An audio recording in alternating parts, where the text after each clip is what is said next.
Hey y'all, welcome back to With Picture Reviews. So we're gonna keep on going and we're gonna review this Insta360 X3.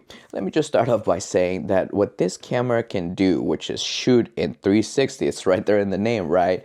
It's just ridiculous. The things that you can do with that. I know it sounds simple, right? Oh, cool, it shoots in 360, right? But wait until we get to what that actually means. It's just ridiculous. None of these cameras can do what this camera can. All right, but before we get to that, we're gonna get to the physical part of this actual camera, because if you're thinking about getting this, it has to be part of your decision making. It's very important. All right, so let's start off top to bottom, right? So here we start with two lenses, not one, two lenses. As a matter of fact, let me take this lens protector off so I can show it to you.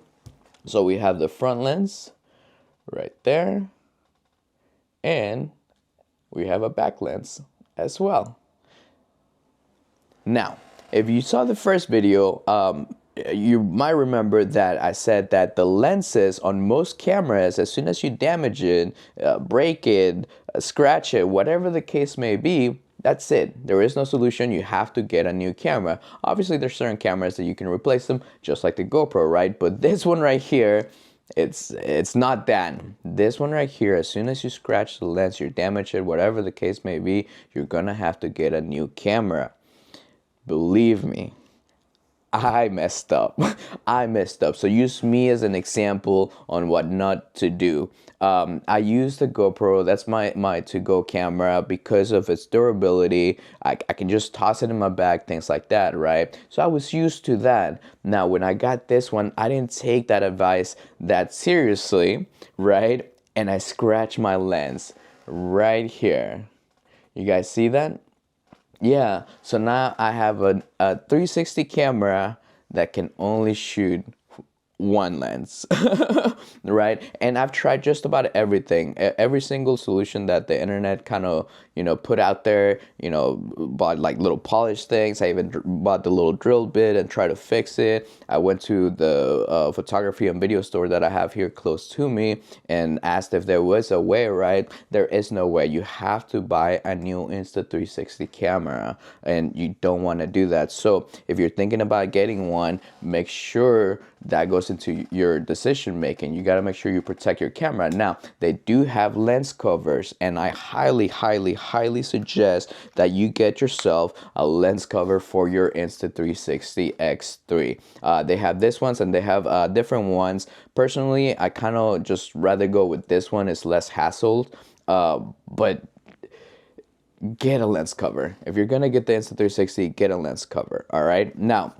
onto the body. The body is supposed to be a little bit more durable. I haven't tried it because once I broke that lens, once I damaged that lens, I was like, dang, I gotta be more careful. So I haven't actually dropped this one, but they do sell cases, obviously, that you can get. This one right here is like a little metal aluminum kind of case. It's pretty sturdy, right? And I used to have it in this in here, but I took it out to put the lens cover on because that's way more important, the lenses. So just keep that in mind whenever you're thinking of what camera to get. Just know that you're gonna have to be a little bit more careful with this camera. All right. Now let's keep on going to these attachments. So this one right here has a lot of attachments. We'll make a different video for the attachments for the GoPro, the Insta360, Pocket 3, all of that stuff.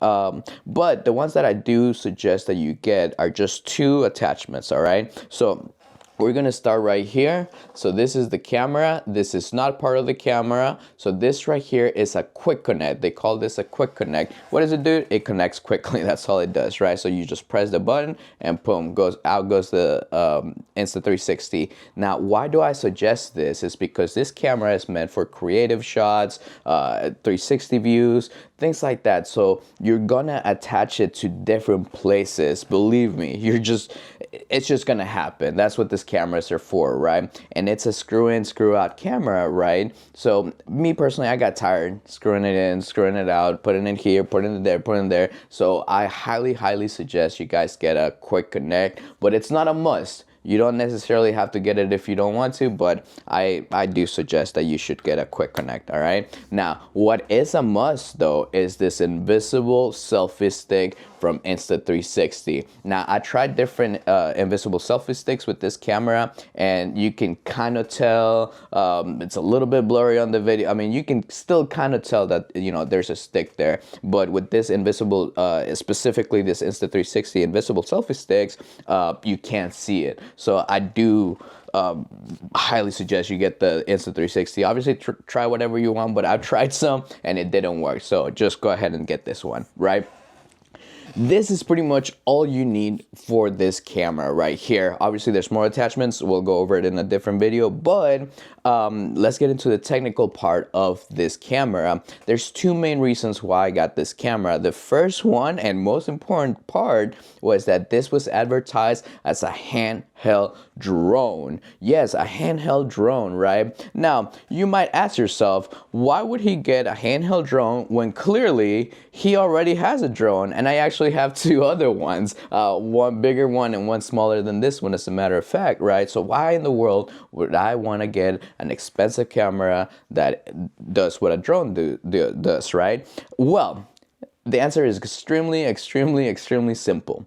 In order for me to fly this drone, all right, first, I need to know how much it weighs to know if I have to get a license and a permit, right? And then I had to open up an app to make sure I'm not in a flight restricted area. All right. Then I got to turn it on, calibrate it, blah, blah, blah, blah, blah. Right. The list just goes on and on and on before I can fly this drone. Right. Now, what do I need to fake a drone shot with this Insta360? This right here. Just what I showed you. You just set it on the follow me mode or whatever mode it is that you want. We'll get into that here in a little bit. And you just raise your invisible selfie stick. Boom. Right here. Here's your fake drone shot right here. Yeah, it's as simple as that. So if you don't have enough to get a drone or you're just not too comfortable with it, I know when I started flying my drone, I was really scared that I was going to drop it, right? Or it wasn't going to come back, you know, things like that. Maybe this is for you. This right here is for you. All right. So before we get into the screen and all of that, like I mentioned a little bit ago, this is more for the creative type. If you're just going to use it for, obviously, do what you want. It's your money, it's your camera, right? But me personal opinion, all right? If you're just going to use it for blogging, you know, this and that, things like that, this is too much camera for that. The way I see it is this is kind of like a Ferrari, and if you're just going to use it like this, you're kind of driving your little Ferrari 20 miles per hour, right? No, this deserves to do some amazing shots, all right? So let's get into the screen.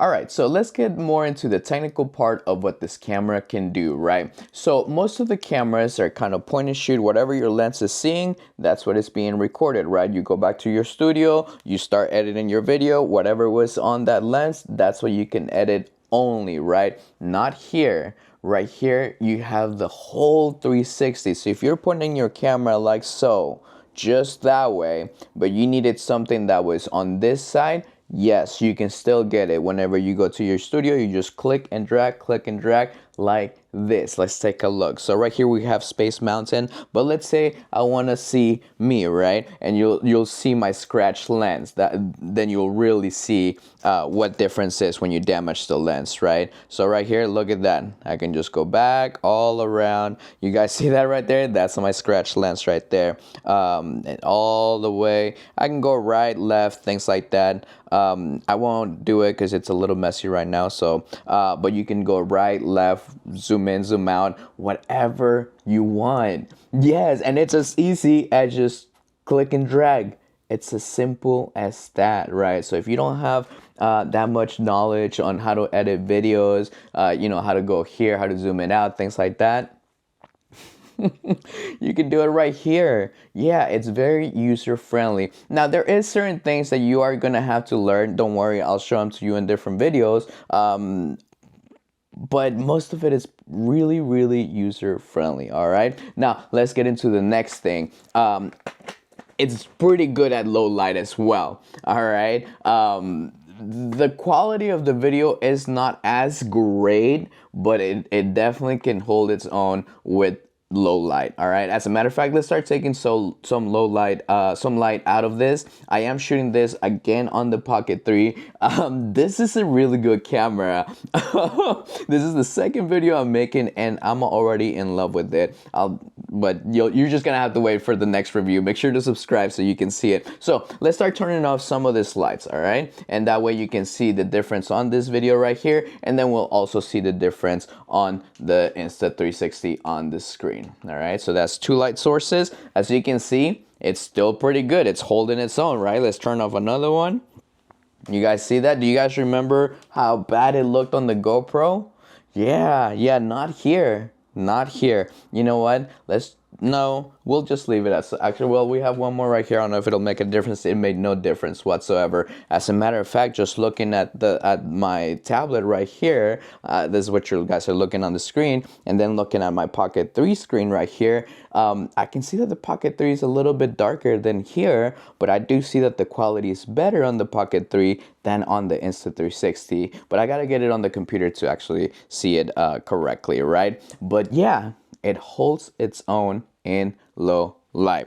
Now, I'm just gonna show it to you. I'm not gonna explain it because I'm sure some of you guys have not even seen these settings before, but the Insta360 already has preset settings that you can just pop and use that, right? So right here we see that we're on video. Right here at the bottom it has photos. Right here, HDR photos, intervals, burst, Star Labs. That one right there is amazing, right? That's just so you can do those videos where you just leave it out at night and the stars just kind of go. Yeah, this can do that. Don't worry, we'll go over a whole bunch of stuff in different videos. Time lapse, active HDR, bullet time. That one right there is pretty cool too. Is whenever you're swinging around this Insta360 and it just catches it, just like it's oh, man, it's amazing. Time shift, loop recording. You can go live as well if you want. Oh, look, there's that right there. As you can see, I don't use it with the tablet too much. But yeah, there's look at all the things that this Insta360 X3 can do. That's why earlier I was like, this right here is for creative people 100%. Let's turn some lights back on. It's definitely for creative people. You don't want to get this Insta360 and just use it for point and shoot or just vlogging, things like, no. This deserves to create some really cool and amazing videos, and as you can see, yes, it can do so, right? Don't worry, we'll get into all those settings in a different video. As you can see, it's a lot. It's a lot. We're not gonna get through it on this video, right? But hopefully this gave you a much better idea on what this Insta360 X3 can do. All right, let's get to the last thoughts of this video. All right, so hopefully this video gave you a much better idea if you actually do need this Insta360 X3 or you don't, right? Now, Insta360 does have different type of cameras that they offer. They do have the Action Pro, which I don't have yet, but that one is supposed to be kind of similar to this Pocket 3, but in action camera form. So it looks kind of like the GoPro, but supposedly it's similar to the Pocket 3. I'm not sure yet. I haven't tested it out myself. They also do have this Go 3, the new Go 3. It's super tiny. Honestly, that one I might end up getting just because it's really small. Me personally, I just like convenience because I'm always traveling. Usually I don't like checking in bags when I go to the airport, so the smaller and compact for me, that's the best, right? So eventually we'll do a review on that one as well. It also has a much better 360 camera, the X1, but that one definitely has a hefty price tag, but it's ridiculous. I've only seen videos. I actually haven't tried it myself, but even the videos, it's just ridiculous, right? So we'll do those reviews as we get those cameras. But if you're thinking about just using it for vlogging and you're deciding between the Pocket 3, the GoPro, and the Insta360, this X3, probably not the best choice. All right, so make sure to subscribe. We'll go ahead and the next one we'll do the Ray-Ban glasses. Actually, we'll do a short video of the Ray-Ban stories before we get to the main one, which is the Pocket 3. All right, I'll see y'all on the next one.